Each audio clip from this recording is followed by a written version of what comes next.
Ok, já está gravando. Boa tarde, gente.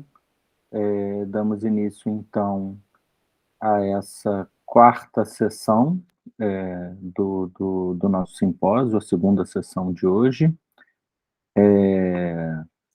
Bem-vindas e bem-vindos todos, né, para essa quinta sessão, como disse a Roberta.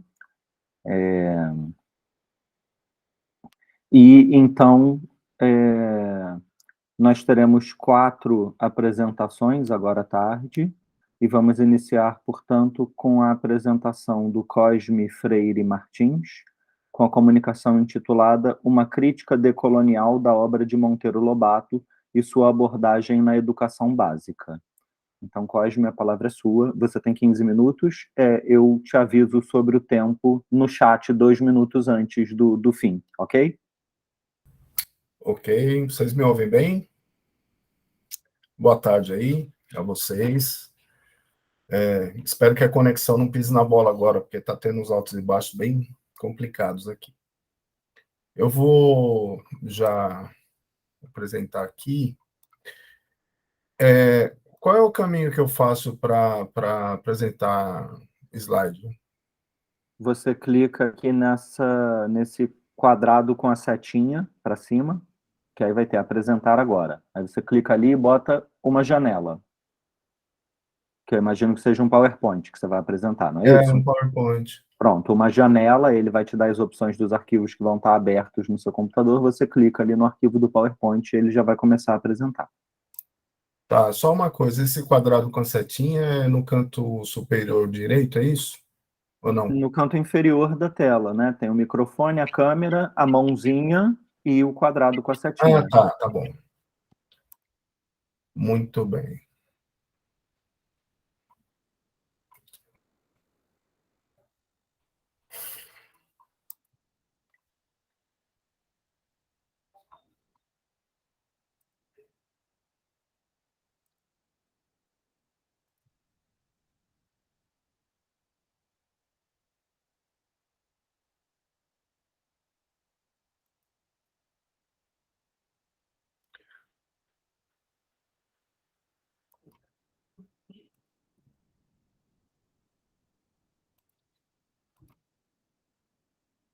Pronto, vocês estão vendo aí, né? Sim. Tá, muito bem. Então, esse trabalho que eu vou apresentar é resultado de um TCC, de um curso que eu fiz pela Unifesp, né, África e suas diásporas. Então, foi um curso muito voltado para a discussão da decolonialidade, principalmente com relação aos aspectos que dizem respeito à África, né, e todas as questões diaspóricas.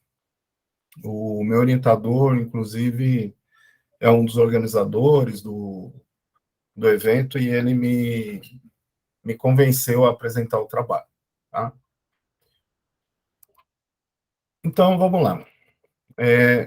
Qual foi o problema que me motivou, não é, a fazer essa pesquisa? Há pouco tempo houve uma discussão muito forte sobre a questão da abordagem das obras de Monteiro Lobato na educação básica, né?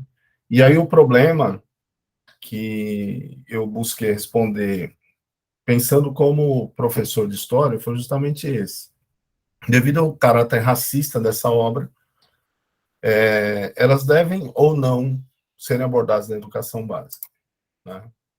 Qual foi o objetivo do trabalho? Propor uma reflexão sobre a abordagem das obras de Monteiro Lobato, em especial nas aulas de história, incorporando inclusive essa questão dessa crítica e dessa polêmica toda que foi levantada há algum tempo, né? E aí, a justificativa principal que eu penso como professor de história é justamente com relação à, à pluralidade que é inerente à área de história, né? Então, a história se preocupa muito em compreender o passado, né? E ela faz isso a partir de fontes. Então, essas fontes não é, que nos apresentam os caminhos para recuperar o passado, elas são compostas por diversas modalidades, por distintos gêneros, por diferentes suportes, e principalmente pela pluralidade de vozes e sujeitos. Assim, todas as fontes devem ser analisadas, né? Isso não quer dizer que as fontes não apresentem falhas ou que a abordagem delas não possa suscitar vieses, né? Mas a matéria-prima do historiador é justamente a fonte, né? E aí a hipótese é justamente a de que o esforço decolonial, né, que é muito importante, né, ele deve proporcionar reflexão sobre discursos racistas e não seu apagamento. Então, a hipótese, né, levantada é de que tudo deve ser abordado, tá? Bom, aí apresentando uma síntese, né, uma breve síntese, o trabalho consistiu na abordagem da biografia do Monteiro Lobato e o contexto de criação, né, toda a efervescência que estava ocorrendo no momento em que ele produziu. Foram analisadas duas fontes, né, Urupês e Histórias de Tia Anastácia. Urupês, no caso, é um artigo que saiu inicialmente publicado no jornal O Estado de São Paulo, e que depois compôs um livro com outros tantos artigos homônimo, né? E o Urupês foi o responsável pela criação de um dos personagens mais característicos, né, da tipificação do caipira no Brasil. Foi dali que surgiu o Jeca Tatu, imortalizado depois no cinema por Mazzaropi. E a outra obra foi um livro, Histórias de Tia Anastácia, né? Um ponto central aí na análise dessas fontes foi procurar perceber quais as concepções relacionadas tanto à cultura popular quanto à identidade de grupos subalternizados como indígenas, caboclos ou caipiras, né, e negros na obra de Monteiro Lobato. Tá? Isso é muito evidente nos dois textos, né? Um tem um caráter, inclusive, jornalístico ou de crônica, que é o Urupês, e outro é um texto voltado para crianças. Nesses dois textos fica muito evidente esse caráter, né, de um caráter elitista mesmo, um caráter muito colonial na obra de Monteiro Lobato. Bom, e aí, com relação aos referenciais que me moveram a produzir a obra, o primeiro deles foi o conceito de campo, de Pierre Bourdieu. Né? Para Bourdieu, a sociedade como um todo é um campo de disputas, né?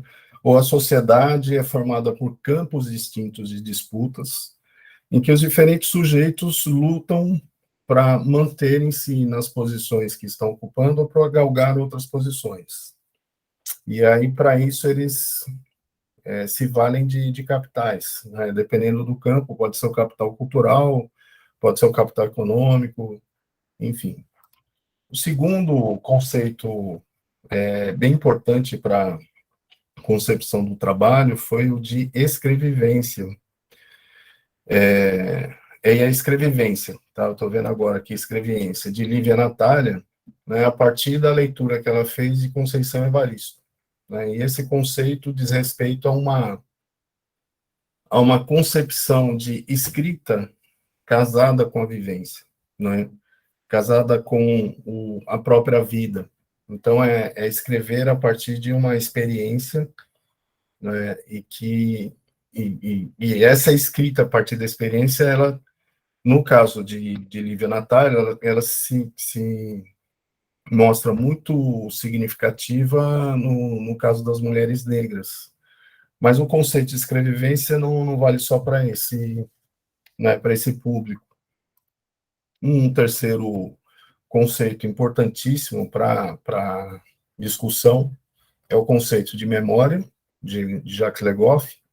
Outros tantos teóricos falaram sobre memória, mas eu me ative a esse específico.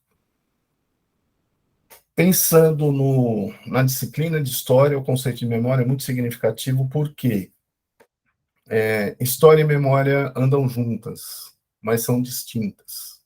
Enquanto a história se preocupa em recuperar, né, o passado e construir narrativas analíticas e explicativas do passado a partir de fontes, buscando ser o mais objetiva e imparcial possível, embora a gente saiba que isso nunca acontece plenamente, a memória já é marcada pela intenção, né, de sujeitos históricos, podem ser grupos específicos, que tendem a jogar mais luz em alguns aspectos e tendem a omitir outros. Então, a memória ela sempre vem carregada de uma intencionalidade, né? E isso não a torna ilegítima, ela é muito legítima, mas é importante que a gente tenha isso claro, né?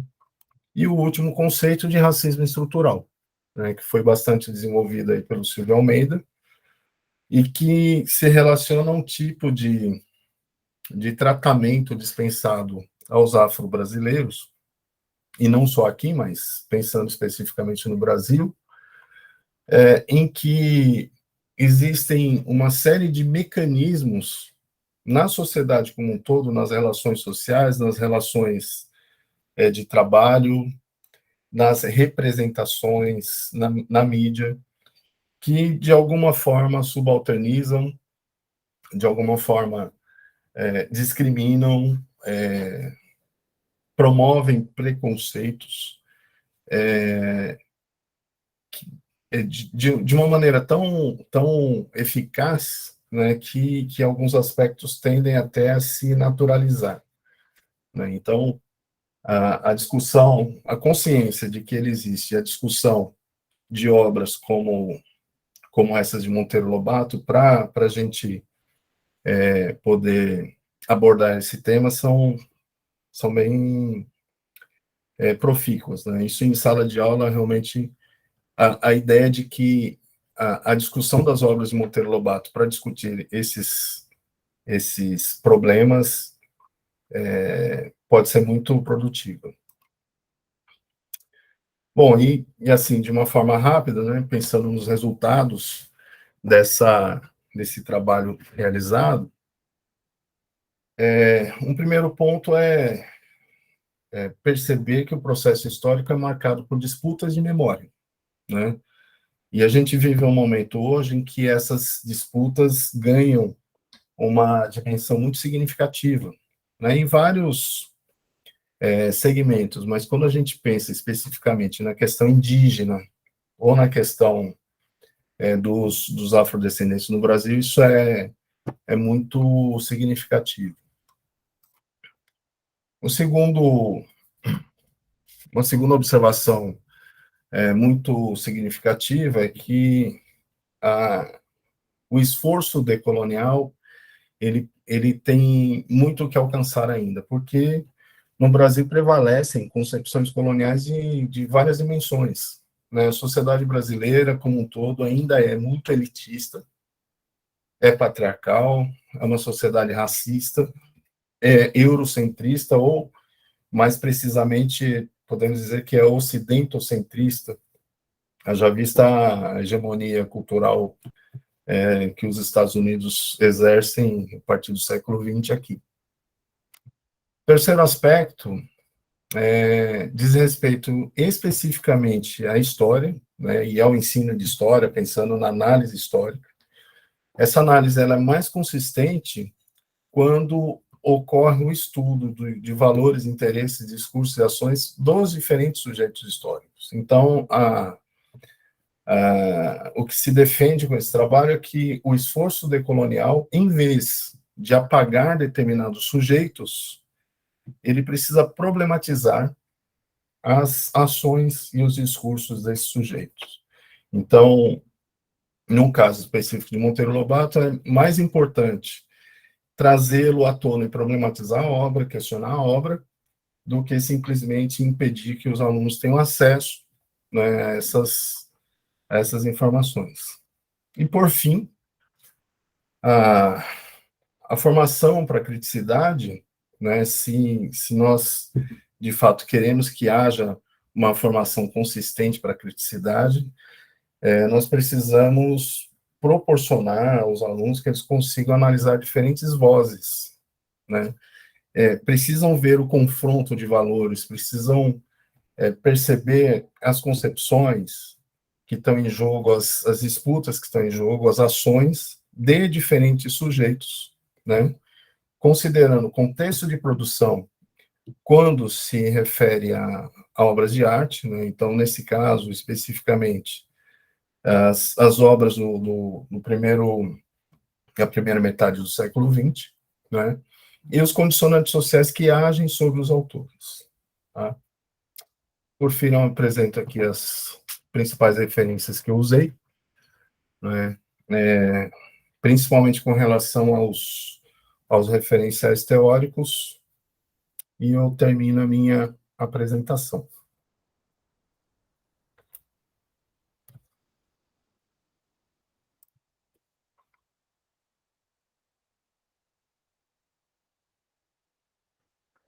Obrigado, Cosme. Eu que agradeço.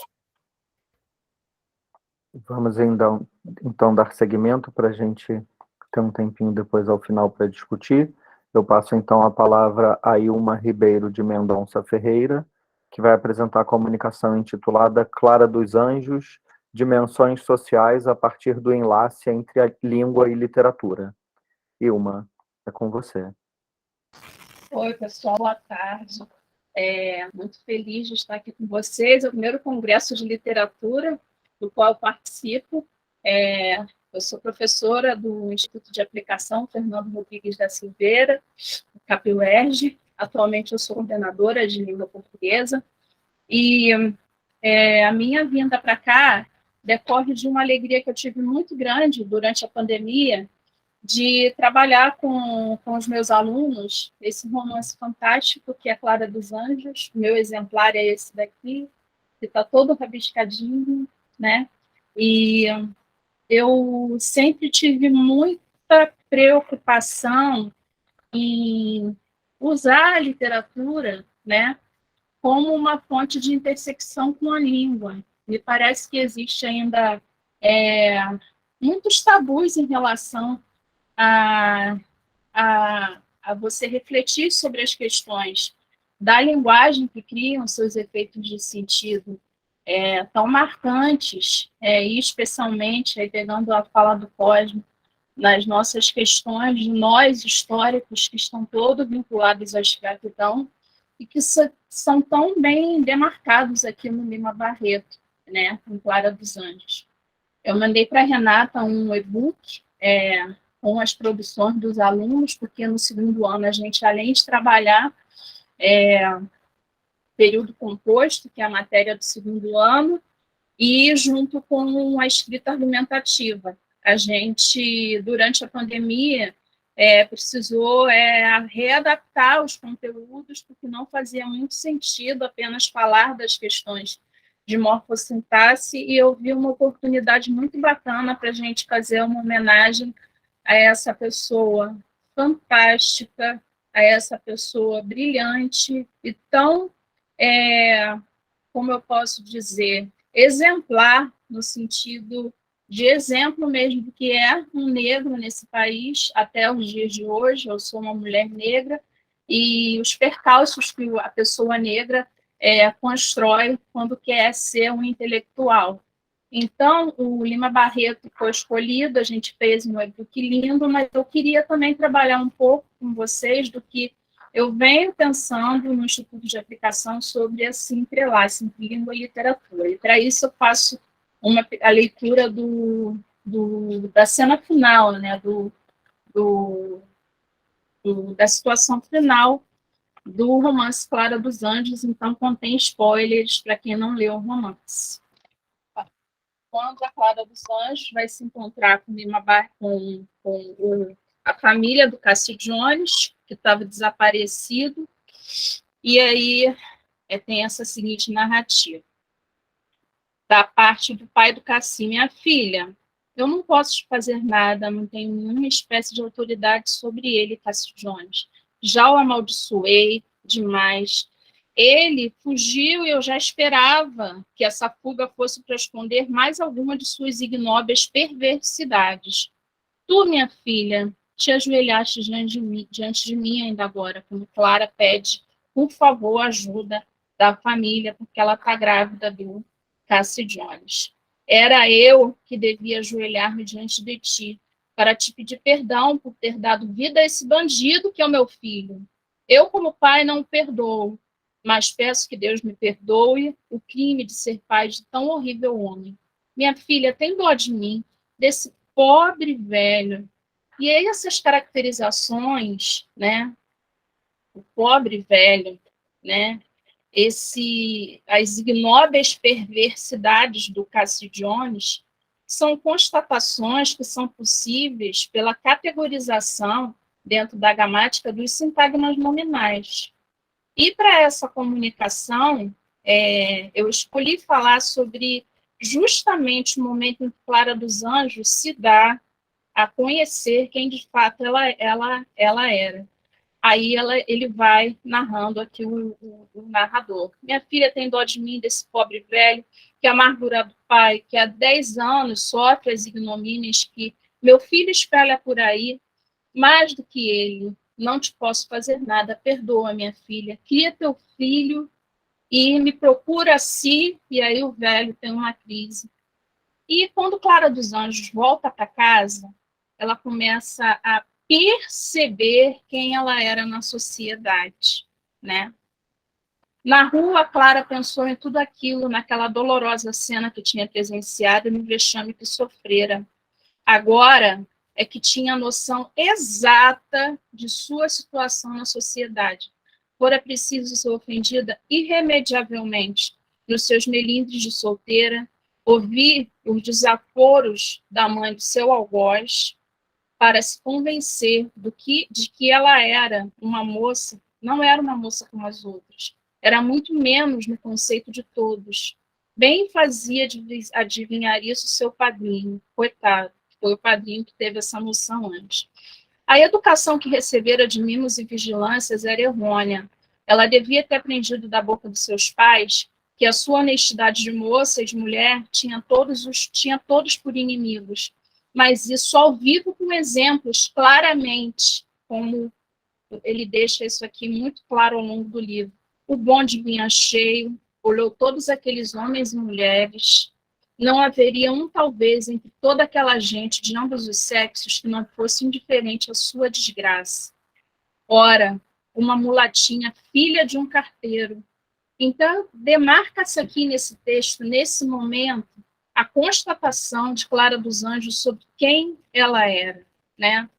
O que era preciso tanto a ela como às outras iguais era educar o caráter, revestir-se de vontade, como possuía essa varonil Dona Margarida, que foi a outra também que percebeu, para se defender do Cassie semelhante e bater-se contra todos os que se opusessem, por esse ou por aquele modo, contra a elevação dela social e moralmente. Nada fazia inferior às outras, senão um conceito geral e a covardia com que elas o admitiam. E aí elas chegaram em casa e, em um dado momento, Clara ergueu-se da cadeira em que se sentara e abraçou muito fortemente sua mãe, dizendo com um grande acento de desespero: mamãe, mamãe, que é, minha filha? Nós não somos nada nesta vida. Então, Clara dos Anjos, quando finalmente constata que o fato de ela ser filha de um carteiro simplesmente a faz ser uma pessoa completamente ignorada e apenas vista como um objeto sexual por Cassie Jones, né? E aí, durante o texto, fica todo marcadinho aqui do texto, Eu fui percebendo algumas pistas que o narrador vai deixando sobre o Cássio Jones, que simplesmente ia largar a Clara. Então, o padrinho, que é o Mahamak, que foi uma dessas pessoas, junto com Dona Margarida, dá aqui antes algumas pistas. Você não vê que, se ele quisesse casar, não escolheria a Clara, uma mulatinha pobre, filha de um simples carteiro.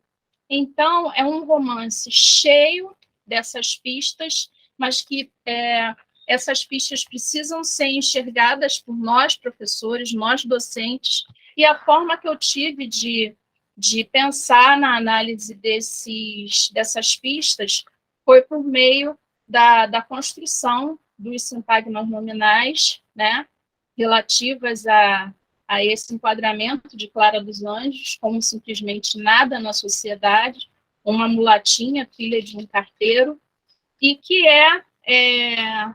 uma preocupação minha, né, no entrelace dos fatos da língua, né, no caso, as categorizações de gramática em todas as suas esferas, e aqui, no caso, eu utilizo, né, o conceito de coesão referencial, a questão da linguagem como forma de interação entre os pares, e aí o romance também se enquadra nessa forma de interação do narrador, né, e quer transmitir essa problemática séria, que é a da mulher negra, que é usada simplesmente para procriação, para o uso do seu corpo, como bem demarca Abdias Nascimento, como bem demarca Lélia Gonzalez, ao falar de nós, mulheres negras,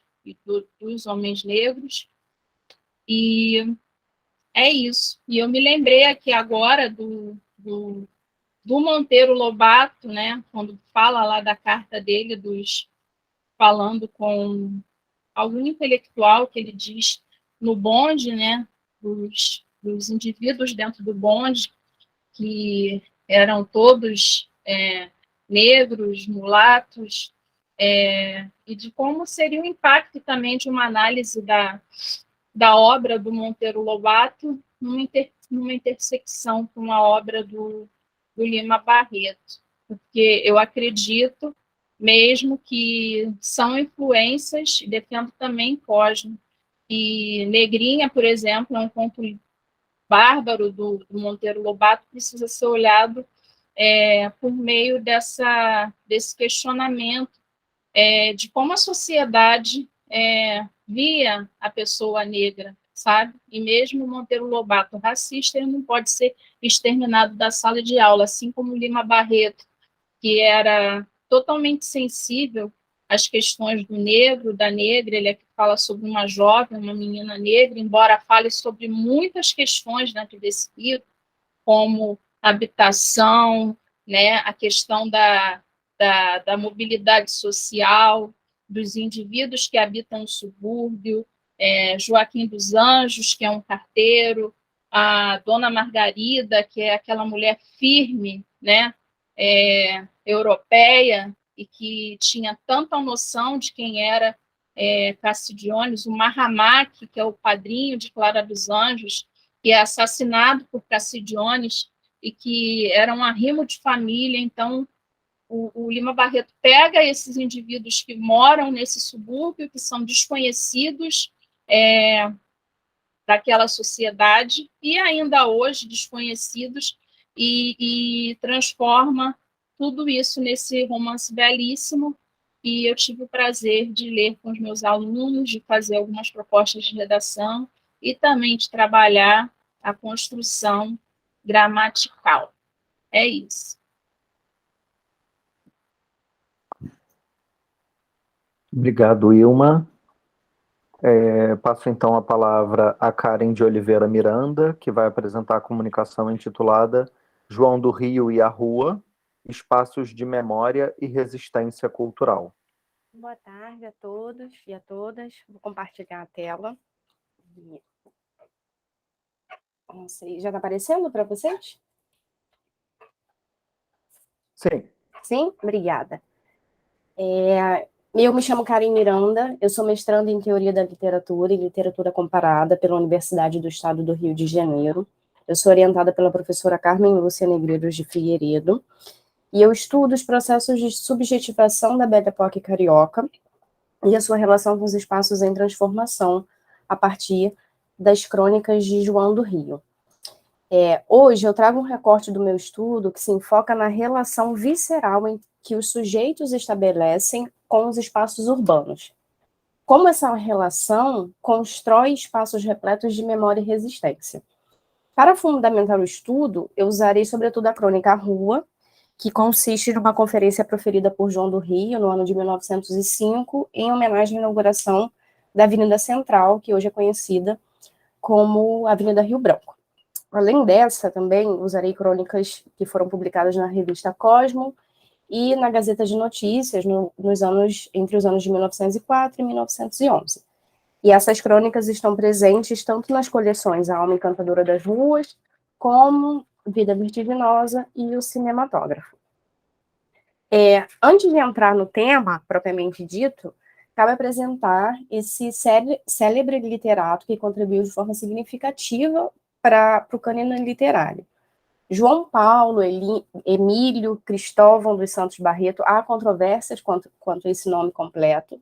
Ele foi cronista, contista, teatrólogo e jornalista carioca que atuou nos âmbitos jornalísticos e literários no início do século XX. Ele trouxe à luz diversas histórias e sujeitos que caminhavam pelas ruas da até então capital do país. João do Rio, em seus escritos, mostrava novas perspectivas da cidade e de seus habitantes, assim como a relação que se estabelece entre ambos. Ele saía às ruas em busca de histórias para contar e apresentava a cidade de um ângulo diferenciado, de dentro dela, sentindo o pulsar dela e vivendo essas histórias. Os seus textos expõem o movimento da cidade, ele comenta os fatos e descreve as pessoas e as suas histórias de maneira diferente e singular do que era feito na época, que antes era simplesmente transpassados às folhas do jornal. João do Rio dá literariedade a essas histórias. Segundo Ledo Ivo, que é um poeta e também faz parte do cânone, João do Rio renovou atrevidamente a reportagem doméstica, dando-lhe cor e teor, e uma sapidez que o tempo não teria feito antes. Ele inaugurou uma nova forma de escritura literária com aspectos jornalísticos ao transitar entre as edições dos jornais e os espaços literários, e trazendo essa transição também para o modo de fazer literatura. Começava, nessa época, no início do século XX, a era da imagem, e João do Rio faz uso dessas novas tecnologias que chegam no Brasil, chegam no Rio de Janeiro, incorporando em seus textos. Ledo Ivo continua dizendo que nenhum outro escritor brasileiro como João do Rio exprimiu de forma tão vívida e nervosa e estonteante esse novo tempo, que se prolongou até a década de 20. O cronista, ele usava a linguagem a seu favor, de modo a atingir diversas camadas sociais, mesclando o erudito com o popular. João Carlos Rodrigues, o seu biógrafo, fala que a escrita do João do Rio apresentava neologismos, classicismos, anglicismo, coloquialismos, lusitanianismos e outros ismos que formavam a gramática dessa nova atitude, diante de fatos novíssimos, sem falar em outras características tão comuns da prosa desse autor: o paradoxo, a contradição, a atração pelo repulsivo, o bizarro, inusitado, diferente, para uma época de transição, uma linguagem de transição. João do Rio captou todas essas mudanças dos novos tempos e incorporou na sua escrita, apresentando tanto a cidade quanto os cidadãos em meio a esse período de transformações, tanto arquitetônicas, políticas e econômicas, que foi o período da Belle Époque carioca. Foi um período de atuação do João do Rio e foi o momento que se verificou uma transformação expressiva na capital brasileira. Ledo Ivo também fala que foi um período no qual uma república sucedia o império e uma nova sociedade especuladora, mercantilista e arrivista surgia dos destroços de uma vitoriana sociedade tropical fundada na impiedade e crueza da escravidão e do domínio dos grandes proprietários de terra. Uma crise, uma aristocracia econômica e política sustentava o cetro imperial e os privilégios de justiças inerentes a uma nação separada pela riqueza da memória dominante e a pobreza que ia até a miséria extrema dos dominados. O século XX chega com uma política de higienização que modificava a cidade, alargando as ruas do centro, reestruturando as redes de água e de esgoto e instalando um novo sistema elétrico hipermoderno para a época. O objetivo era tornar a urbe não só salubre, como também moderna, seguindo o padrão francês. A partir dessas mudanças, exigiu-se da população um novo comportamento, que se adequasse aos novos espaços. E assim, leis e decretos governamentais instauravam proibições comportamentais mediante os espaços públicos. Além disso, essas tecnologias também modificavam a percepção dos sujeitos. A fotografia, que era uma nova forma de capturar o momento, o cinematógrafo, o telégrafo, o navio a vapor, o bonde elétrico, o automóvel, entre outros elementos que afetavam a percepção do tempo e do espaço, modificando assim a forma como os sujeitos viviam e se relacionavam na cidade. Vale ressaltar aqui, que impor um modelo de vida de uma outra sociedade se torna uma tarefa árdua nesse momento, porque a população carioca não tinha as mesmas condições econômicas, educacionais, sanitárias e culturais e outros elementos da cidade de Paris, que foi a cidade que foi um espelho para o programa de modernização do Rio, conhecido como Rio Civiliza-se. Desse modo, verificava-se certa dificuldade por parte da população para alcançar esse padrão estabelecido. E por tal motivo, não se via somente modelos novos, mas também se via o antigo. Havia uma sobreposição de tempos, de pessoas que ficavam nessa memória, que resistiam a esses novos tempos, também aos novos modos e aos novos espaços. O Rio de Janeiro se encontrava com diversas sobreposições, e um espetáculo da modernidade e a miséria compartilhavam o espaço. Aqui tem uma citação do João do Rio, do Velho Mercado, que ele faz uma espécie de reclame, né, que as coisas estão mudando e que está tudo virando a francesa, né. João do Rio, ele faz essa construção na sua obra da relação do sujeito com a rua. A rua, no João do Rio, apresenta uma construção entre ela e o sujeito e ela. Ele parte sempre do interior do narrador, apresentando suas opiniões, seus sentimentos e suas emoções, e convida o leitor para refletir sobre os próprios sentimentos, ao apresentar as ruas do Rio de uma forma diferente. João do Rio, através desse narrador, dos seus narradores, apresenta a alma das ruas. Uma rua que é humanizada, e, consequentemente, por essa humanização, ela se aproxima dos sujeitos a partir das suas semelhanças. A rua é uma construção humana, e, em razão disso, se configura de maneira diferente a cada contexto histórico, social e cultural. Nesse sentido, a relação entre os sujeitos e a rua é uma relação cíclica de construção de ambos. Os homens constroem a rua e a rua constrói os homens.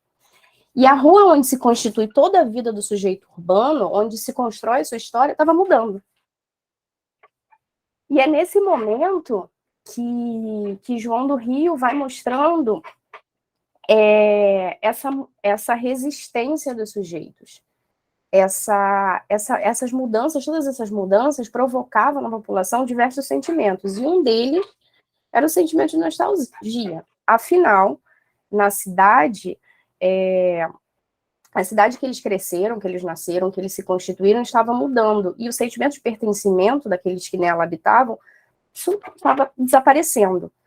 E esse descontentamento populacional não era só em relação às mudanças arquitetônicas, mas também as mudanças políticas, também as mudanças sociais. As crônicas do João do Rio, vão apresentar sujeitos que estão sempre retomando tempos, voltando na monarquia, falando que os tempos anteriores eram melhores, e também na cultura. O João do Rio, quando ele toca nessa questão da memória, quando fala, antigamente a monarquia tinha suas vantagens, antigamente, quando a rua era assim, antigamente as coisas não eram assim, ele faz o leitor, ele convida o leitor a pensar nos tempos e pensar no espaço que está vivendo. E pensar, olha, está acabando tudo isso aqui, as coisas estão passando e as coisas estão mudando, a gente já não tem mais a mesma vida. Na sua obra, ele estabelece essa relação dos sujeitos com a rua, que é uma relação que constrói histórias e vivências, as quais resistem ao passar das gerações, das mudanças arquitetônicas e de toda a mudança política que acontecia, e permanece na memória dos indivíduos.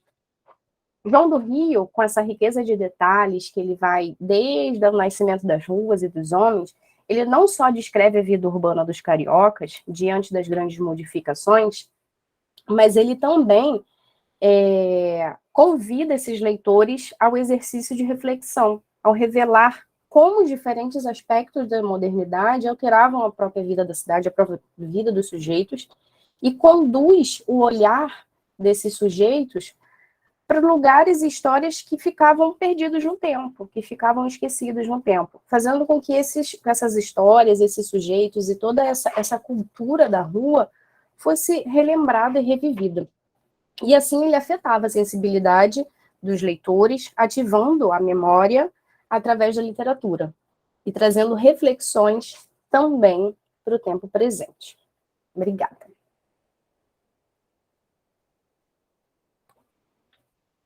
Obrigado, Karen. Passo então a palavra para o Nicolas Ferreira Neves Jacinto, que vai apresentar a comunicação Memória, História e Ficção, o passado revisitado em Maleita, de Lúcio Cardoso, e No Exílio, de Elisa Lispector. Bom, tá todo mundo me ouvindo bem aí? Ah, tá. Eu vou ler o texto, então, tá? Então, começando, meu nome é Nicolas, né? Eu estou no mestrado sob orientação do professor Wilton José Marques, do PPG-LIT, da Federal de São Carlos. A minha pesquisa, ela recebe financiamento da CAPES, e o que eu vou apresentar hoje não está diretamente relacionado a essa pesquisa, mas ainda assim tem alguns pontos de contato com ela, porque o que eu pesquiso é a memória e o exílio nos dois primeiros romances da Elisa Lispector. Então, o que eu pretendo mostrar hoje aqui para vocês, apresentar hoje para vocês, é um recorte dessa minha pesquisa, pensando nessa leitura comparativa com a obra do Lúcio Cardoso. Então, vamos aqui ao texto. Ficção, memória e história são palavras que aparecem frequentemente relacionadas entre si, desde os gregos, com o mito sobre Mnemosine, dando à luz as musas da poesia, da comédia e da tragédia, passando pelos comentários de Sócrates sobre a memória no Teeteto, que é lá um livro do Platão, pelas reflexões aristotélicas sobre a relação entre imaginação e memória, em uma das partes de um livro intitulado Parva Naturalia, até chegar finalmente, dentre outros, evidentemente, aos estudos do Walter Benjamin e do Maurice Halbwachs, na primeira metade do século XX, e do Paul Ricoeur, na segunda metade daquele mesmo século. A articulação entre esses três elementos, ou seja, a memória, a história e a ficção, é que nos oferece a ilusão de uma continuidade temporal. Por quê? Por lembrarmos-nos de algo que aconteceu há 10 anos, nós imaginamos que, ao longo de tal período, nós ignoramos o fato de que, ao longo de tal período, a nossa identidade foi sendo, aos poucos, fraturada e descontinuada. O que continua no tempo é a própria memória e não o seu portador. Em suma, como nos lembrava Heráclito, não é possível entrar duas vezes no mesmo rio.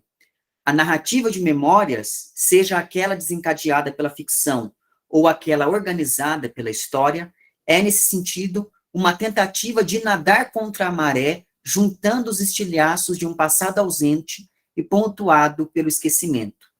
Dessa empreitada resulta um discurso muitas vezes desordenado e que procura, no ato da enunciação, como diria lá o Walter Benjamin, acordar os mortos e juntar os fragmentos do passado destruído pela tempestade do progresso. O encadeamento discursivo do passado implica em uma relação, sobretudo fenomenológica, entre tempo e ato de narrar. Quem nos diz isso é o Paul Ricoeur, já que a aproximação entre memória e literatura se estabelece conforme a primeira age sobre a segunda, de modo a contornar as lacunas deixadas pelo esquecimento, fazendo com que ficção e história se imbriquem no processo de reescrever o passado. Em romances como Maleita, publicado por Lúcio Cardoso em 1934, e No Exílio, publicado por Elisa Lispector em 1948, ficção e história surgem como dois lados de uma mesma moeda, conforme a memória se articula narrativamente. Mesmo sendo bastante associado à vertente intimista do romance de 30, em seu romance de estreia, Lúcio Cardoso se apresentou ao público, sobretudo como um escritor regionalista.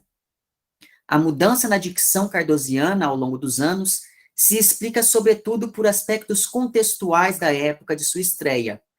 Em um momento como o início da década de 1930, no qual imperavam Jorge Amado em romances como Cacau, Raquel de Queiroz, já em sua estreia com o 15, e Graciliano Ramos com São Bernardo, não é de se estranhar a influência que a literatura regionalista de 30 certamente exerceu sobre o então jovem autor mineiro durante a escrita de Maleita, que foi o seu romance de estreia. A intersecção entre história e ficção já se estabelece logo no início do romance, que começa com a indicação de que a trama se passa a partir de agosto de 1893. O substrato histórico da narrativa também é rapidamente apresentado ao leitor, posto que o romance abordará os conflitos envolvidos na fundação da cidade de Pirapora, às margens do Rio São Francisco. O narrador é o representante de uma companhia de tecidos incumbido de criar um polo comercial naquela região, e por isso ele encarna a figura do civilizador, cujo objetivo primeiro é modernizar um lugar tido como atrasado. O projeto civilizatório encabeçado e representado pelo narrador estabelece um olhar predatório sobre a região e seus habitantes, já que o progresso está diretamente relacionado ao estabelecimento do comércio e de uma postura exploratória tipicamente capitalista que, a um só tempo, humaniza a natureza e desumaniza os moradores locais. E eu explico. Ao passo que os antigos habitantes da cidade são descritos como seres animalizados, movidos por instintos bestiais e ligados a uma cultura vista como primitiva e atrasada, a natureza, figurada sobretudo pelo rio e pela mata em um primeiro momento, surge como um entrave ao avanço dos planos do narrador, que por isso mesmo vê nela um inimigo de comportamento imprevisível que gera consequências incontroláveis. A partir disso, se estabelecem no romance inúmeras tensões significativas para que a trama empreenda um duplo movimento. Ao mesmo tempo em que se aproxima do discurso histórico, a narrativa questiona esse mesmo discurso ao evidenciar a falência do projeto civilizatório representado pelo narrador.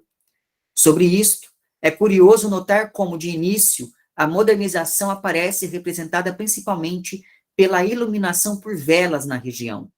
E por mais que a vela ilumine, sua chama é frágil e pode se apagar ao menor sopro. O mesmo pode ser dito das melhorias feitas pelo narrador e pelos homens que estão a seu serviço. Diz o texto, e aqui eu o cito: casebres, construções, lutas, vapores, festas, mortes, mascates, tudo foi absorvido pelo deserto. A cidadezinha inútil esmagada pelas forças adversas da natureza. Tudo pequeno ante a serenidade das montanhas e do rio. tudo tragado pela insaciedade da terra e da floresta. Odiei o rio, sentindo que ele me roubava tudo para oferecer em troca os dentes amarelos da maleita. Fim de citação. O trecho explicita a relação tensa que se estabelece entre o narrador e a região, graças a dois elementos principais. Primeiramente, o rio, cujas águas são responsáveis por levar, ora a bonança, ora a desgraça para a cidade de Pirapora. Bonança por permitir o estabelecimento da cidade como um ponto estratégico da rota comercial que margeia o Rio São Francisco, desgraça porque, com suas cheias, o rio acaba por destruir tudo aquilo que representa a frágil modernização da cidade. O segundo elemento que evidencia o conflito entre o narrador e o espaço, no trecho que eu acabei de ler, é a doença. E ao longo do romance, a cidade tem de lidar com duas epidemias diferentes, mas igualmente mortais. A epidemia de malária, que é a maleita do título, e a epidemia de varíola. As duas têm significados distintos a depender do ponto de vista que as interpreta. Se para o narrador elas representam a força indomável da natureza que refreia o avanço modernizador, para os moradores locais, as doenças representam a presença maléfica do narrador e dos homens que ele contratou para trabalhar na região. Como os imigrantes, as doenças são agentes externos que se apoderam do organismo social que, mesmo enfraquecido, deve lutar para resistir e sobreviver. O conflito crescente ao longo do romance funciona, então, como a evolução de uma doença desde o momento da incubação até o aparecimento dos primeiros sintomas, que se seguem, então, a todo um processo de explicitação da violência entre os moradores locais e esses forasteiros, como são chamados os imigrantes. Há, portanto, um embate entre as forças telúricas de Pirapora e os trabalhadores contratados pelo narrador. E desse embate deriva uma crise entre o primitivo e o moderno, o selvagem e o civilizado, o homem e a natureza, o eu e o outro. Porém, curiosamente, nos momentos mais acirrados dessa disputa, nota-se que a modernização só se estabelece graças à manutenção de estruturas arcaicas.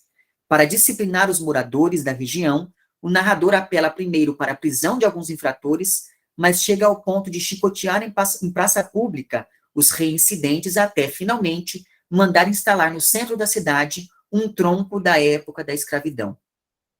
O trecho em que isso ocorre nos permite ver o processo de edificação da cidade como uma alegoria da colonização do Brasil. O olhar exotista e predatório do narrador, o uso da violência como elemento de estruturação social, a imigração de trabalhadores, o racismo e a convivência entre os comportamentos como a emboscada e a vingança e índices de uma modernização decadente, como a construção de armazéns, bares e prostíbulos, nos deixa ver que, como diria Robert Schwartz, as ideias em Pirapora estão fora do lugar. Com isso, Lúcio Cardoso entrelaça as memórias individual e coletiva por meio de um exercício imaginativo que permite à ficção preencher as lacunas presentes no discurso oficial sobre a fundação da cidade de Pirapora. De acordo com Michael Pickering e Emily Catlin, a imaginação mnemônica demonstra não só que a memória individual é delimitada pela memória coletiva, isto é, os pontos de divergência entre o individual e o coletivo se afastam da rememoração objetiva e se aproximam da fabulação imaginativa, mas também diz respeito, e aqui eu o cito, às maneiras pelas quais continuamente qualificamos, adaptamos, refinamos e ressistematizamos a experiência passada, a nossa própria e a dos outros, em um processo que acontece no tempo e através do tempo. Fim de citação. Para os autores, memória e imaginação estabelecem uma tensão produtiva que dá novos significados à elaboração do passado, já que elas agem uma sobre a outra e exercem suas possibilidades separadas em virtude de sua colaboração. É por meio dessa tensão produtiva que se orienta o romance de estreia de Lúcio Cardoso.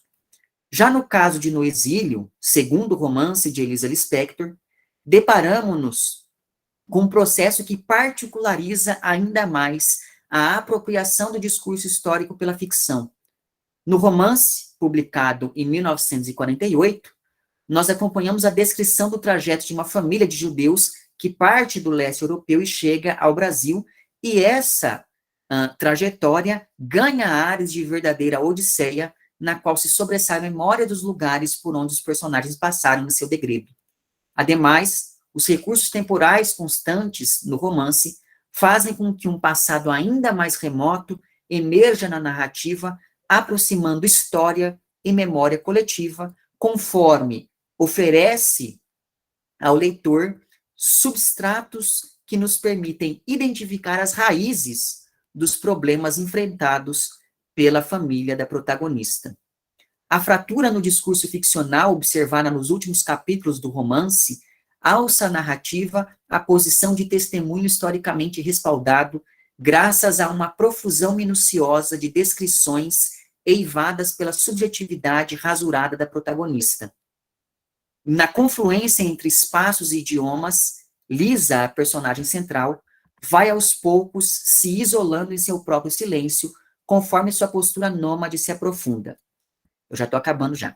Ao comentar sobre a memória individual, Raoul Watts afirma que ela se liga a uma percepção correspondente a um estado de consciência individual denominado intuição sensível, que parte da nossa individualidade e leva a uma associação que existe ou que se estabelece entre os objetos fora de nós. A partir disso, o autor sustenta que nossas memórias sobre as coisas se constroem a partir desse jogo entre a intuição sensível que impele e a comunidade afetiva que acolhe, tendo em vista que, e eu o cito, a representação das coisas evocada pela memória individual não é mais do que uma forma de tomarmos consciência da representação coletiva relacionada às mesmas coisas. Isso dá à atividade mnemônica um caráter fortemente imagético que, no caso de No Exílio, se manifesta logo nas primeiras páginas, quando a narradora começa a se lembrar do passado com a família, a partir da notícia sobre o Estado de Israel, que havia sido decretado em 14 de maio de 1948.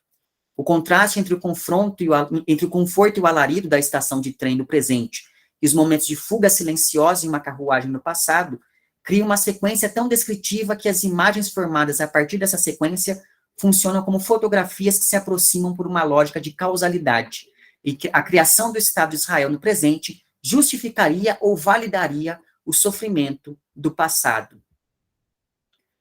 Assim, entre ficção e história, ambos os romances elaboram e revisitam o passado de modo a não apenas questionar o discurso histórico e a falência de uma ideia de progresso, mas também de modo a ressignificar o nosso olhar sobre o presente, não porque o passado se repita, mas sim porque, na maioria das vezes, ele se recusa a passar. É isso. Muito obrigado. Obrigado, Nicolas. Então, nós temos aí um bom tempo para o debate, para as questões. Então, quem quiser começar, Renato. Opa, vamos lá. Enfim, as três primeiras falas têm uma conexão bastante, assim, complexa, controversa e tudo, né? Por que eu estou dizendo isso, né? Em relação aos autores que foram abordados, que eu estou falando. Porque, bom, o Monteiro Lobato, sabidamente, inclusive em suas correspondências, ele falava a favor do processo de embranquecimento e tal, tudo, mas, contraditoriamente, ele foi amigo do Lima Barreto, também tem várias correspondências entre eles, né? E, inclusive, ele foi, acho que, o primeiro editor do livro de Lima Barreto publicado enquanto livro, né? E o João do Rio tem uma questão curiosa, porque o Lima Barreto, ele questionava a visão de moderno do João do Rio, em vários textos, tudo, inclusive naquele Recordações dos Escrivões aí de Caminha, que ele cria um ambiente num jornal assim, super artificial e interesseiro e tudo. Uma das personagens, os críticos dizem que veste muito bem quem seria o João do Rio. Então tinha umas polêmicas, né? umas questões, e aonde que em que fonte, né, eu bebi isso? Tem duas biografias grandes, né, do Lima Barreto, isso, não sei se é uma. O Triste, essa aqui que é da Lilia Schwartz, né, Triste Visionário, e essa aqui que foi a primeira, talvez, que meio que relançou o Lima Barreto no cenário, na década de 40, que ele estava esquecido, é o do Francisco de Assis Barbosa. E junto com essa publicação, Francisco de Assis Barbosa fez uma coletânea de tudo que o Lima Barreto produziu, e foi publicado, inclusive de crônicas, em jornal, cada trecho. E essas crônicas, eu sei que tem eu não sei qual é a editora, se é Aguilar, mas é aquele papel de Bíblia, né? E vários volumes. No Centro Cultural Banco do Brasil tem esse exemplar, já teve. Então, ali a gente tem as críticas, as cartas, as crônicas e essa sucessão de conversa entre eles, né? E o Lima Barreto tinha algumas tiradas, inclusive, de cunho, que, olhando do ponto de vista hoje, seria machista, ao questionar, ele chamou de oportunista os mesmos movimentos feministas que queriam igualdade em relação das mulheres com homens, mas, por outro lado, na literatura dele, tinha um olhar muito atento sobre o sofrimento, né, da sociedade, da mulher na sociedade patriarcal da época e tudo. Não só Clara dos Anjos, que é a protagonista, né, mas também no Triste Fim de Policarpo Quaresma, tem uma moça que enlouquece e adoece por não ter conseguido, não ter se casado, digamos assim, em algum momento. Então, o narrador coloca isso como um tom de denúncia, né? Porque no mesmo romance tem um contraponto, que é a afilhada do Policarpo Quaresma, que é a pessoa mais lúcida de todo o romance. Ela é meio que o centro, né, Então, são questões complexas, ambíguas e que precisam ser conversadas, né? E eu queria só deixar uma pergunta para o Cosme, que é assim, por exemplo, eu concordo que tudo que a gente deva discutir, tudo. Né? Essa coisa assim, de queimar livro nos anos 40, ou de excluir todos os livros da biblioteca, como a gente viu recentemente, é muito mais jogo você pegar um conjunto de livros do que você acredita e colocar junto e deixar as pessoas, né, a disputa acontecer. Mas, por exemplo, quando a gente fala de literatura infantil para um público mais tenro, né, eu não sei se a gente consegue... enfim, lógico, não vai fazer essa discussão com as crianças, mas não sei se a gente consegue discutir no nível ideológico e saber como é que vai fazer essa aplicação. Então, assim, eu queria mais ouvir uma opinião sobre isso. Obrigado, gente. Obrigado, Renato. Você tocou num ponto complexo mesmo, porque eu sou professor dos maiores, tá? Então, eu estou pensando principalmente na abordagem desses temas aí para o Fundamental 2, mas principalmente para o médio, né? E aí, com o médio, eu vou falar do médio, depois vou falar alguma coisa sobre os pequenos. Para o médio, eu acho que vale bastante a pena, eu tenho feito isso, procurado fazer, né? É trazer essas vozes mesmo, percebe? Então, eu gosto muito do Lima Barreto, né? Bastante mesmo. Quando eu fiz o mestrado, inclusive, o Lima Barreto foi um dos caras que eu fui buscar qual era o Brasil que ele estava vendo ali. Eu procurei algumas interpretações na literatura, né? Então, eu vi o Lima Barreto, vi o Euclides da Cunha, o Mário de Andrade, enfim. E com relação ao Lima Barreto, eu já fiz trabalhos assim de trazer vozes e até mostrar para os meninos, porque quando eles não leem de uma forma muito atenta, eles acham que o Lima Barreto era o Policarpo. Não, o Policarpo né, ele está tirando um sarro de um tipo, né, que até se aproxima de quem? Do Euclides da Cunha. O Euclides da Cunha tinha muitas daquelas características, né, do Policarpo. E eu penso em trazer vozes, tá certo? Para os pequenos, eu acho que a grande questão para os pequenos, e assim, eu dei aula no ensino superior, mas eu acho que para as crianças é muito mais difícil. Eu não tenho essa pegada, mas a questão para eles é a mediação. Como é que você faz a mediação desse texto? Então, você lê o Histórias de Tia Anastácia, que são historinhas pequenas, né? eu acho que o caminho é ir questionando. Então, quando ela fala do indígena daquele jeito, né, ou quando ela fala do caipira daquele jeito, o que vocês acham sobre isso? O que vocês pensam? Deixa a meninada falar. Mas aí o que você faz? Traz outras vozes, né? Apresenta, por exemplo, um videozinho curto do Vídeo nas Aldeias, por exemplo, quando os próprios indígenas falam de si e mostram quem são e como são. Aí fala, olha, ele está falando isso, mas, né, você põe em confronto. Fala, então, o que vocês acham? E aí, eu acho que vale muito a pena sempre falar para as crianças e reforçar isso, né, que nós nos parecemos mais com o nosso tempo do que com os nossos pais, como diria lá o provérbio árabe, né? Então, você vê, você traz coisas importantes. O Lima Barreto, para mim, foi um cara que ele viu muitas coisas que, no geral, as pessoas não estavam sacando. Mas ele viu também porque sofreu na pele, literalmente. O pai sofreu muito e ele sofreu também. Mas, apesar de tudo isso, tem essa coisa, né? Qual é o olhar do Lima Barreto para as mulheres? Se de um lado ele é sensível, né, em Clara dos Anjos, do outro, como é que ele observa o movimento feminista? Então, eu acho que o grande desafio da gente é desconstruir essa tentativa iluminista de categorizar tudo, encaixotar tudo, polarizar, olha, isso aí, isso, aquilo, aquilo. Não, tem um meio termo aí, né? E o maior desafio é assim, não é só convencer de que há um meio termo, ou há meios termos, 2/3 de termos, 1/5 de termos, mas também que a gente reconhecer que as coisas não são isso ou aquilo, não quer dizer que tudo seja relativizável, né? Porque hoje a gente corre esse risco quando alguém fala, mas aí é uma questão de opinião. Então, eu acho que todos os negros devem ser mortos, é questão de opinião, né?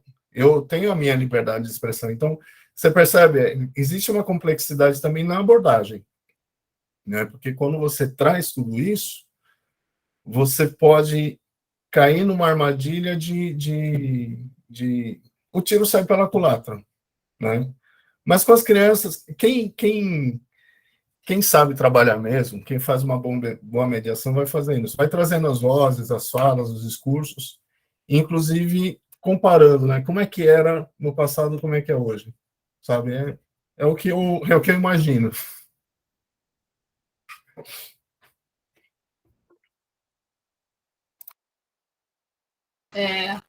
Acho que ele fez uma pergunta para mim também, o professor Roberto.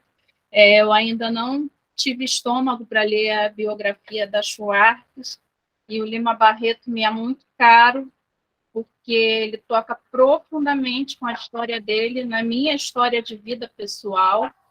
E o meu trabalho em sala de aula, Roberto, todas e todos, envolve sempre, desde 2015, né, ou mesmo antes disso, antes de eu entrar no CAP, o desafio de chamar a atenção para a leitura, mas utilizando o gramatical, que, assim, para mim é o desafio do ensino básico.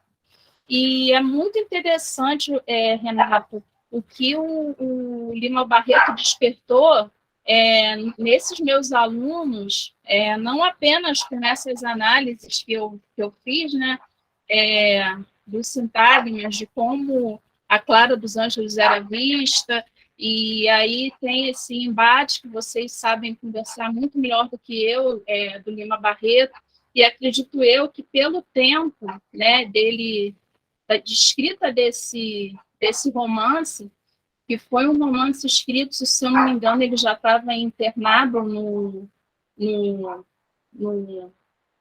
Instituto, né, de Psiquiatria. Certamente ele teve uma mudança muito grande, né, de como ele via as mulheres. Quando eu leio, por exemplo, lá no Diário Íntimo, ele falando da mulher do outro que de acordo com ele, não estava satisfazendo os desejos da mulher, e que ele poderia, por exemplo, pegar essa mulher para satisfazer os desejos dela. Não é o mesmo Lima Barreto que escreve dessa forma tão linda em Clara dos Anjos. E aí eu estou botando aqui rapidinho, não sei se vocês estão vendo aí, o resultado que foi, no final da pandemia, o livro Vidas e Vozes, em homenagem ao Lima Barreto. Aí aqui eu fiz uma homenagem, como se ele fosse meu amigo, escrevi uma carta: meu querido, já se passaram 99 anos desde que você se foi, e que me deixou muito emocionada de fazer.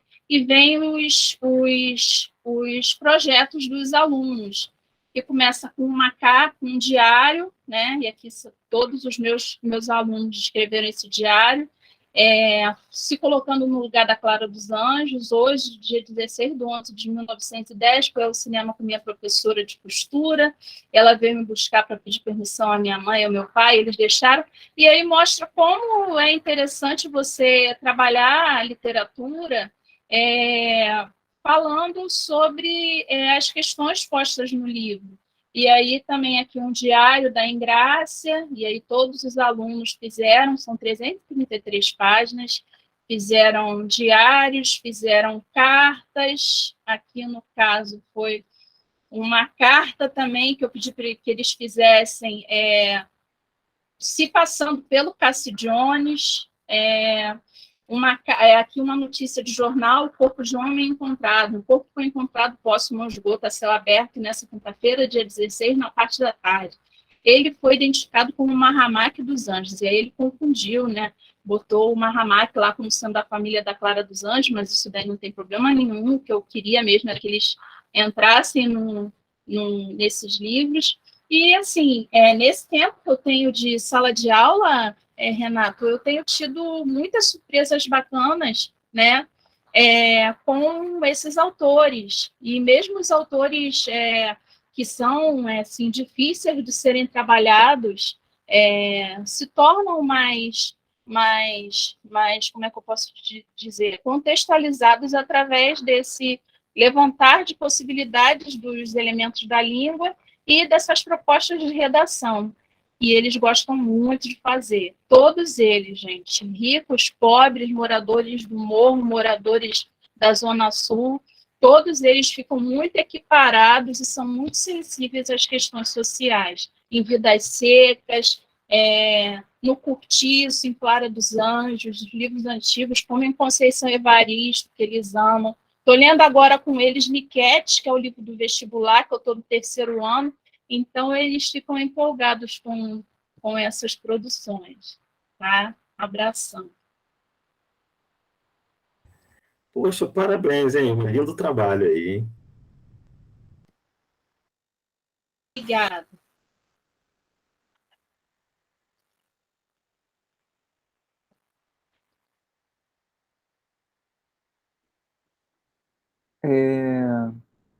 Não, queria cumprimentar todo mundo pelas apresentações, e colocar também algumas questões, né? Assim, primeiro, também dentro dessa discussão que o Cosme colocou com o Renato, a partir da primeira pergunta, essa localização de um público, né? Eu gostei muito da sua fala, Cosme, quando você relaciona o indivíduo com o tempo, né? Porque eu acho que algumas obras, apesar delas terem sido escritas para um público específico, com a passagem do tempo, a abordagem delas deixa de estar dentro do escopo desse público, né? Ela passa a estar ligada a uma possibilidade de abordagem crítica sobre a obra como uma janela para o tempo no qual ela foi escrita, né? E as questões que isso envolve, né? Assim, na contemporaneidade. Aí vocês corrijam-me se eu estiver enganado, né? Eu acho que a polêmica em cima dessa questão toda do Monteiro Lobato foi muito em função da renovação que a editora Globo tinha dos direitos da obra e da nova edição que ia lançar, e especificamente do Caçada a Pedrinho com a frase: tia Anastácia subiu numa árvore como uma macaca de carvão. E aí eu acho que assim, e aí teve toda uma questão sobre adaptar a linguagem, não adaptar a linguagem. É, é, é, o que eu fico pensando é assim, você chegar numa sala de aula para crianças e botar isso, por mais que você bote várias outras representações, é, não, sabe, não cabe. Na minha visão pessoal, eu acho que não cabe, porque vai ter a criança que vai olhar para outra e vai falar, ha, ha, ha, ha, ha, macaca de carvão. E aquilo está meio que legitimado pelo autor e pelo professor, que levou isso também como um dos discursos possíveis de representação dentro da sala de aula. Quando você tem um público mais velho e você está discutindo lugares de legitimação das representações racistas na intelectualidade brasileira, o discurso já é colocado de um outro lugar, né? Então, e a gente tem isso com uma tradição longa, né? Se você pegar o livro das Mil e Uma Noites e for ler hoje em dia, é assustador, né? E não tem nada a ver com o Aladdin ou com o Simba da Disney, né, que consegue pegar ali pequenos trechos, né, o Alibaba, enfim, e adaptar para os tempos presentes. Mas você pegar o texto original, pronto, né? Assim, não é um texto infantil, né? Porque nós criamos as crianças já, esperamos poder criar crianças a partir de uma outra concepção. Então, enfim, era só queria colocar isso. E queria colocar para Karen que, Karen, enquanto você falava, eu lembrei muito do Renato Cordeiro Gomes, que foi meu professor e que trabalhava João do Rio e das aulas dele sobre as crônicas e dessa relação de aproximação e diferença, né, com a Flannery e com essa ideia da Belle Époque francesa e da Belle Époque carioca. Então, assim, me trouxe uma nostalgia assim muito, muito, muito cara. E queria perguntar para o Nicolas de onde veio esse recorte, porque eu já te vi falar outras vezes, né? Enfim, acompanho aí o seu trabalho desde a iniciação científica com o Will, e de onde veio, né, a proposta para esse recorte específico que você apresentou aqui, né, de trazer essa novidade em cima aí da sua pesquisa. O que aconteceu foi o seguinte, eu como o Daniel disse, né, já faz tempo que eu participo aqui dessas discussões, então, acho que já é o terceiro ano, se não me engano, então há um progresso que se estabelece nesse meio tempo,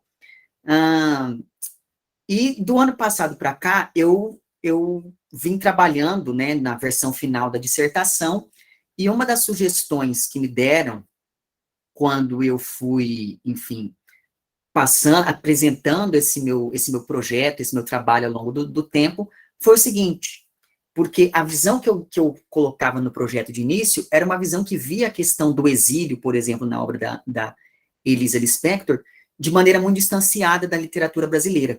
E daí a Tânia Pellegrini, uma vez, conversando comigo, ela disse, olha, Nicolas, mas esse tema do exílio, essa abordagem que você dá ao tema, já está presente quando a gente pensa nas figuras marginalizadas da geração de 30 da literatura brasileira. E isso me acendeu uma luz. E eu falei assim, então vou ler romances de 30. Mas eu não quis ler só, assim, o Jorge Amado, né? Eu falei, não, vou ler o Lúcio Cardoso, que começou regionalista, depois foi com uma escrita mais intimista.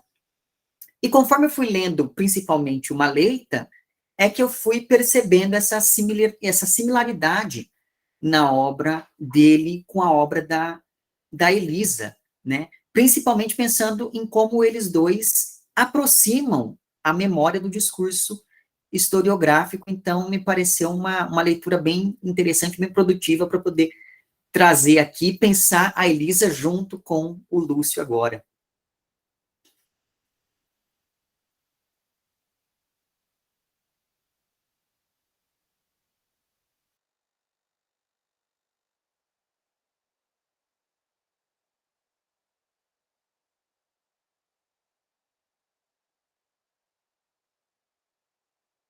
Fala, Renato. Não, gente, eu vou aproveitar a oportunidade aqui só para aproveitar o silêncio. Eu vou deixar vocês um pouco mais cedo hoje, porque tem que buscar meu netinho na escola. Acabaram de me pedir aqui um help. Aí eu vou, como é longe, eu vou ter que me adiantar um pouquinho. Tá bom, gente? Poxa, queria dar os parabéns novamente às apresentações, adorei. E amanhã de manhã nós estamos juntos novamente. Um beijo para vocês. Obrigada, Renato. Beijo.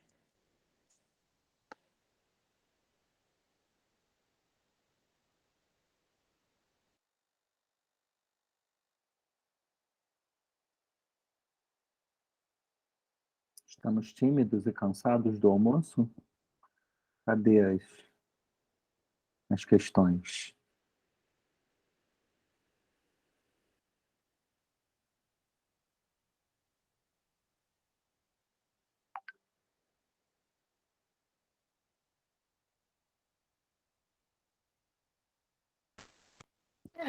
Assim, eu falo muito, né? Se vocês deixarem, eu vou falar pra caramba.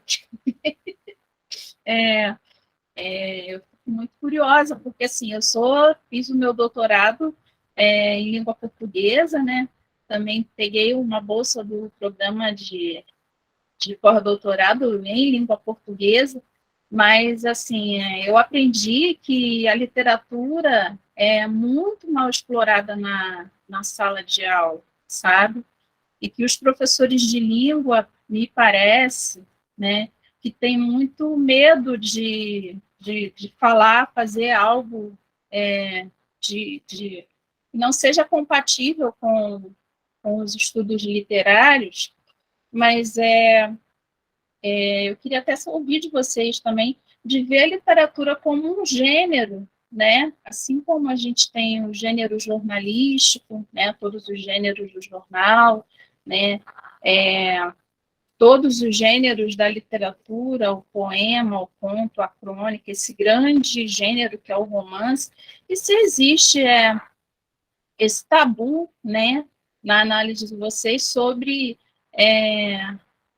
o trabalho, né, do professor, né, do analista da linguagem, né, como fonte de experimentação mesmo para os currículos de língua portuguesa.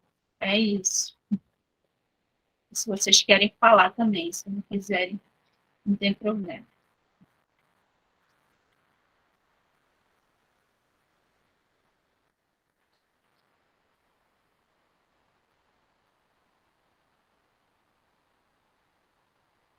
Acho que ninguém quer falar.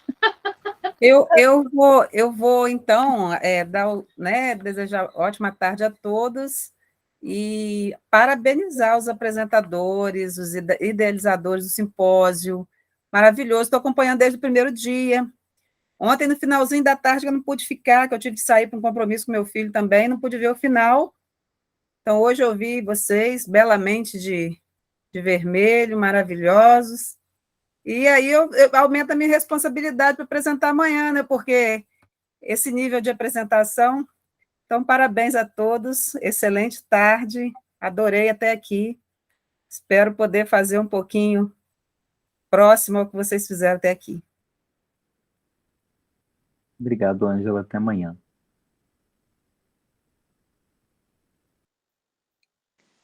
Não vou deixar uma sem resposta, não. Eu queria Gente, como só comentar isso que a Ilma falou, Nicolas. né? Que é o seguinte, eu dou aula faz 7 anos, né?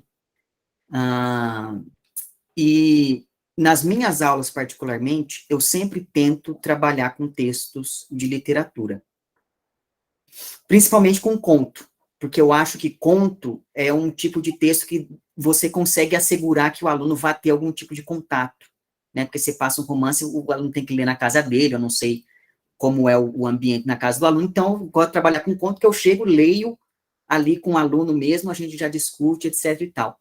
O que eu percebo nesse meio tempo em que eu dou aula é que muitas vezes, até por conta dos materiais didáticos que a gente tem, a literatura ela aparece muito mais assim como um pretexto para se trabalhar com outras coisas. E considerando esse tipo de abordagem, que é uma abordagem que está até, por exemplo, na BNCC, se você pega as diretrizes referentes ao ensino de literatura, você percebe que muitas vezes a literatura aparece só como um pretexto para que você trabalhe alguma daquelas habilidades, etc. e tal. Esse tipo de abordagem eu não gosto. Eu acho que é muito mais produtivo, então, fazer, por exemplo, sei lá, um café literário com os alunos, sabe? Eu acho que a aula de literatura, ela tem que, antes de tudo, ser uma aula que tem alguma coisa a ver com a fruição do texto.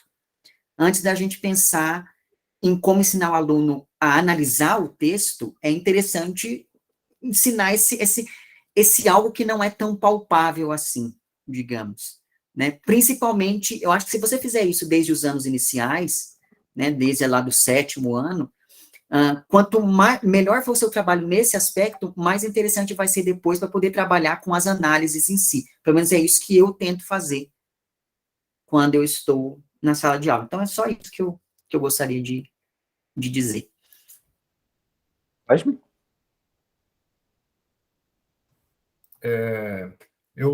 Eu hesitei um pouco para responder, Ilma, porque eu sou um estranho no ninho aqui. Uma colega acabou de escrever alguma coisa também nesse sentido. Eu sou professor de História. Então, eu tenho uma formação em História, tenho uma formação em Ciências Sociais, eu dou aula de Sociologia e de História, tá? Mas eu acho importante trazer isso também. Acho que, às vezes, quando tem uma voz um pouco dissonante, é legal. Eu, como professor de História, eu trabalho as linguagens numa perspectiva de fontes. Tá? Então, é uma outra coisa em relação ao que vocês, professores de literatura, fazem. Então, do mesmo jeito que eu trabalho, por exemplo, uma fotografia de um momento específico, uma representação de uma obra de arte qualquer, né? Eu faço isso com obras literárias também, tá? Existe toda uma preocupação com a desconstrução, né? Ou seja, o que essa fonte específica nos diz, pelo que está explícito, mas também pelo que está implícito e pelo que é omitido, né? Então tem um casamento interessante aí. Quando a gente trabalha, por exemplo, um autor específico de um determinado momento, quem era esse cara, né? Por exemplo, quando você sabe a biografia do Lima Barreto e o contexto em que o Lima Barreto viveu,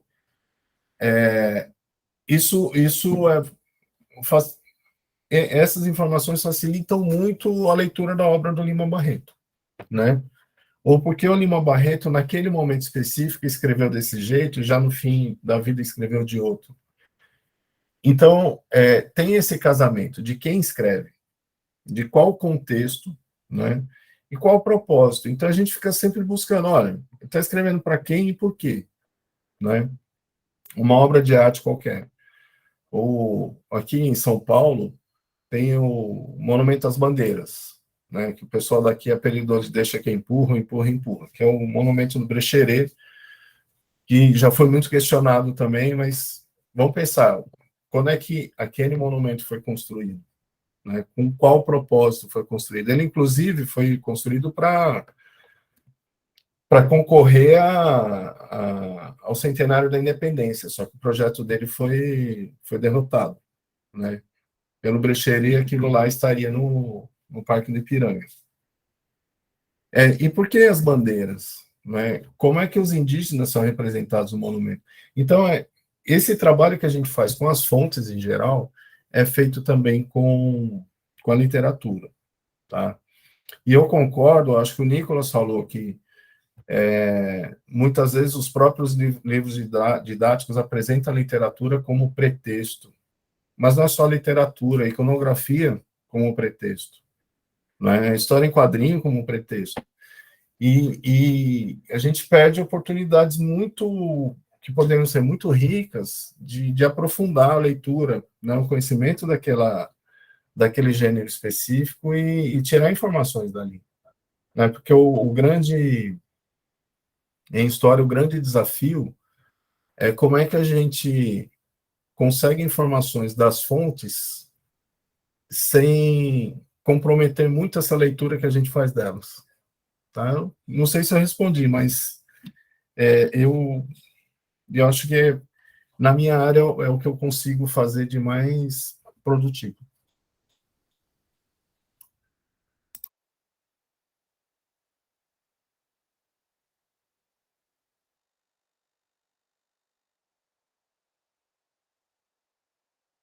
Eu estou aqui escrevendo, mas vou falar, né? Eu tenho gravado, né, os capítulos de Niket para o vestibular da UERJ e eu paro antes de analisar determinado aspecto gramatical.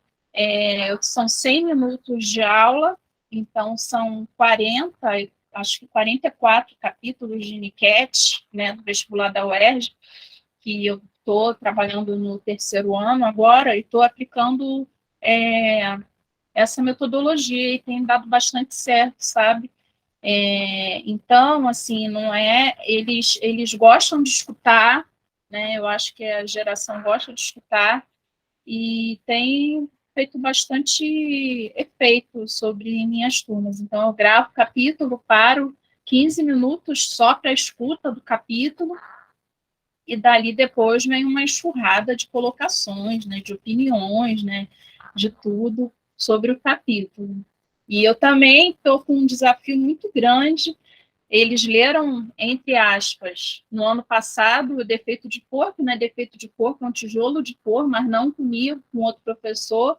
E eu tenho tentado pensar em produções, né, de texto que tem dado certo, sabe? Então, eu quero também, ao final desse ano letivo, fazer um e-book em homenagem a Ana Maria Gonçalves, né, essa escritora brilhante, que eu acho que deveria estar no cânone do ensino básico. Então, tem dado bastante certo, né? Tanto a partir do texto literário para produzir a redação e também agora essa escuta. Então, isso aqui são experiências de uma professora.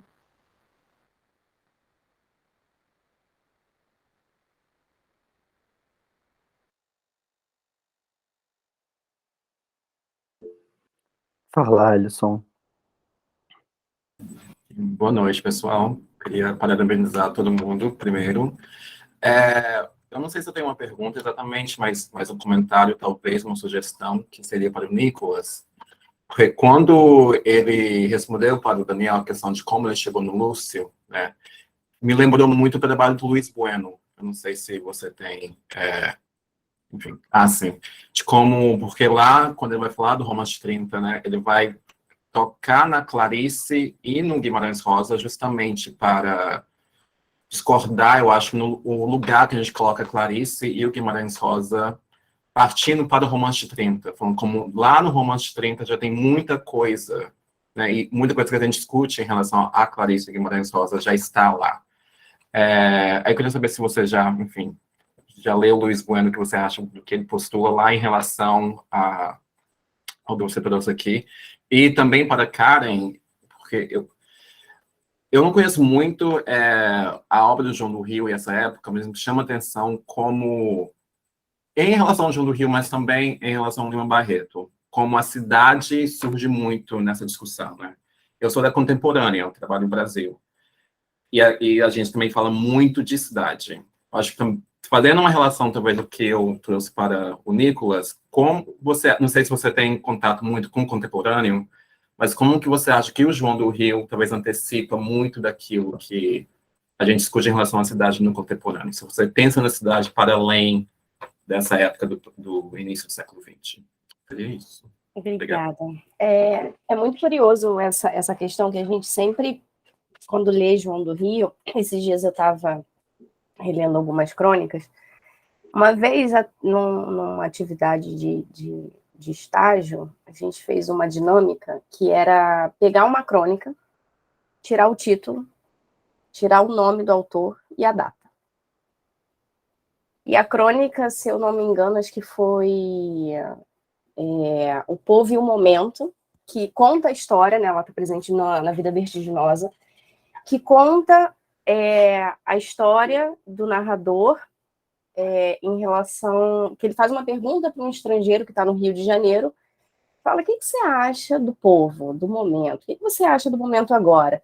E esse interlocutor, né, do narrador do João do Rio, ele vai falando sobre como ele vê o carioca. Então ele fala, o carioca é muito solícito, o carioca é muito ele gosta muito de festa, ele recebe muito bem as pessoas. Ele vai fazendo toda uma descrição, ele fala, o brasileiro, o carioca está muito preocupado em aprender a linguagem estrangeira, principalmente o inglês agora. Ele está muito preocupado, a gente vê muito isso aqui no Rio de Janeiro, que é uma cidade muito turística, né? O pessoal está muito preocupado em responder o inglês em inglês. Não é preocupação do inglês aprender o português, pelo menos um bom dia, boa tarde, boa noite. É preocupação do carioca falar na língua nativa do estrangeiro. E ele descreve toda essa questão para valorizar a característica do povo carioca. E quando a gente leu aquela crônica, que foi retirada todas as características dela, que dava da modernidade dela, parecia que foi escrita ontem. Parecia que foi contemporânea, parecia que a gente estava falando sobre as últimas, a Copa de 2002, se eu não me engano, que o Rio de Janeiro encheu de chilenos aqui. Parecia que a gente estava falando do Réveillon, e era uma pessoa que vem para o Réveillon do Rio de Janeiro vendo essa visão. Então, como a gente traz o João do Rio para essa contemporaneidade, eu acho que ele anuncia na modernidade tudo aquilo que estava por vir. E ainda está por vir. Porque as coisas que ele fala lá no início do século XX são coisas que ainda repercutem até agora. A gente ainda tem ressonância disso até agora. Tem muita coisa que a gente vai lendo, ele vai falando sobre as prisões, e o carnaval, os cordões. Eu amo essa crônica, se você não teve a oportunidade de conhecer. Ele fala sobre o carnaval em 1908, se eu não estou enganada, e ele descreve todo o processo dos blocos e como é o carnaval. E quando a gente joga isso para a graduação, para a galera ler, eles trazem isso como se estivesse acontecendo o carnaval de 2019. Por mais que seja uma linguagem diferente, um tempo diferente, um espaço diferente, os tempos do que o João do Rio descreve é um tempo sobreposto, e a gente consegue sobrepor ele na contemporaneidade. E é uma coisa que eu amo no João do Rio, a gente consegue trazer ele sempre para muito perto da gente. Bem, Ângela, só porque em cima disso que a Karen falou, né? É bem curioso isso que você está falando, né, Karen, pela relação óbvia, inclusive, da crônica com o momento em que foi escrito, né? A própria relação temporal do gênero, que já está, inclusive, no nome crônica, né? Então, assim, tirar a marca temporal, a marca cronológica da crônica e pensar como se comporta. Mas, enfim, só... Ângela. Não, eu queria só, não sei se os colegas, né, que mencionaram sobre o trabalho, a Ilma falou do trabalho dela, né, tão, assim, dedicada à questão literária, né, também no ensino da língua, o colega Nicolas também. Eu lembrei aqui, porque eu comprei bastantes livros, eu também sou muito interessada na obra do Lima Barreto, tem as biografias todas e tal, não sei se vocês conhecem, mas eu vou deixar como sugestão. Este livro aqui, ó, porque hoje teve a apresentação do Monteiro Lobato, né? Monteiro Lobato e Lima Barreto, que é muito bom, assim, esmiuça bastante essa questão dessa relação deles, como que foi esse encontro, né? Muito bom, Monteiro Lobato e Lima Barreto. E esse aqui, Lima Barreto, Crônicas para Jovens, mas muito bom também a seleção de crônicas, assim, com temas tão atuais, temas tão... assim, parece que ele está escrevendo hoje para a juventude, né? Então, seriam essas sugestões também. Né? Eu estou achando tão bonito o Nicolas falar, ele está com 6 anos, né? De magistério, com toda essa maturidade, né? Quem me dera, com 6 anos, eu tivesse essa maturidade. Foi o Alisson ou o Nicolas, não sei que comentou. Foi o Alisson? Foi o Nicolas, né? Nicolas. Eu estou com 30 anos, Nicolas, e eu acho que o caminho é esse, é a gente trazer a literatura para o centro, né? Tirar da margem e colocar no centro, confiando que a leitura literária, ela faz um trabalho muito além do que a gente possa pensar, né? A gente não tem noção de onde ela atinge. Isso aí, eu estou vendo a colega falar do Niketche, né? Que ela está trabalhando com os alunos, maravilhoso, né? Lá onde eu trabalho, embora eu trabalhe no Instituto Federal, ele tem muito mais recursos, às vezes, do que na rede estadual, de onde eu venho também, vim da rede municipal, mas eu tenho um projeto lá no IFE chamado Café com Letras. Então, a gente lê literatura amistosamente, né, fora da sala de aula, e esse trabalho é um trabalho muito legal, porque ele traz frutos para a sala de aula também, né? Inclusive, eu estou orientando uma aluna agora de TCC, que ela está fazendo um trabalho, Ilma, em cima do Niketche, e ela conheceu a obra lá no ensino médio, nesse projeto. Então, eu acho que é o caminho. Fico muito feliz de ouvir vocês falarem, os trabalhos maravilhosos, e eu queria mesmo dar essas 2 sugestões, Daniel, mas nada não. Mais uma vez, parabenizar.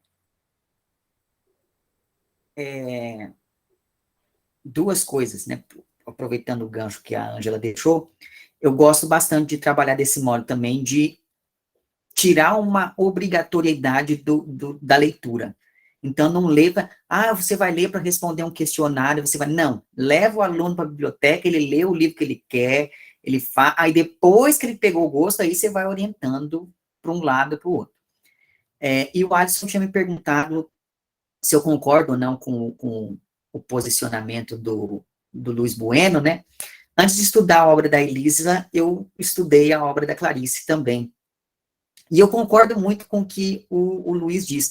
Para quem não sabe a qual texto a gente está se referindo, o Luiz Bueno tem um livro chamado O Romance de 30.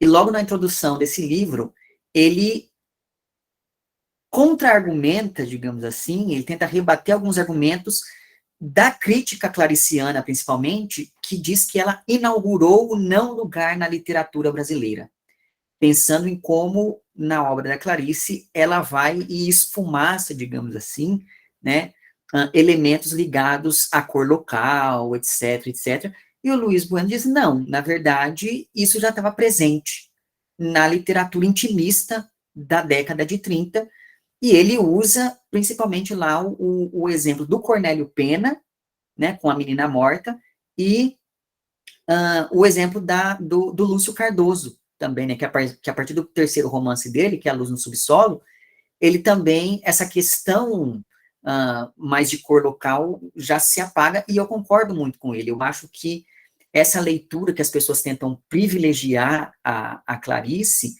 acaba não apenas apagando todo esse pessoal que pavimentou o caminho para que ela surgisse, como também esse tipo de leitura da obra dela, de certo modo, acaba sendo contraproducente, porque daí você não consegue, você fica tão apegado a essa visão da obra dela, que você não consegue analisar aspectos mais contextuais que certamente estão lá, né? Porque aí você coloca, parece que ela era uma maluca alienada que ficava falando do sexo dos anjos enquanto o mundo estava acabando. Não era assim, né? Então, a gente não pode, eu percebo isso muito nos estudos claricianos, né? Que você não consegue fazer uma leitura dialógica, dialética da obra dela, exatamente porque colocam a obra dela lá em cima, nas nuvens, e parece que não tem relação nenhuma com a realidade.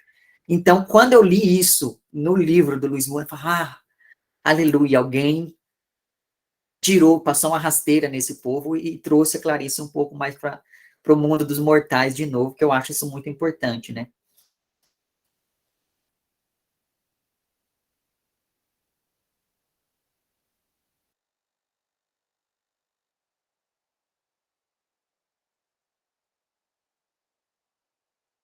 Microfone, Daniel. Estava vendo se vocês estavam atentos.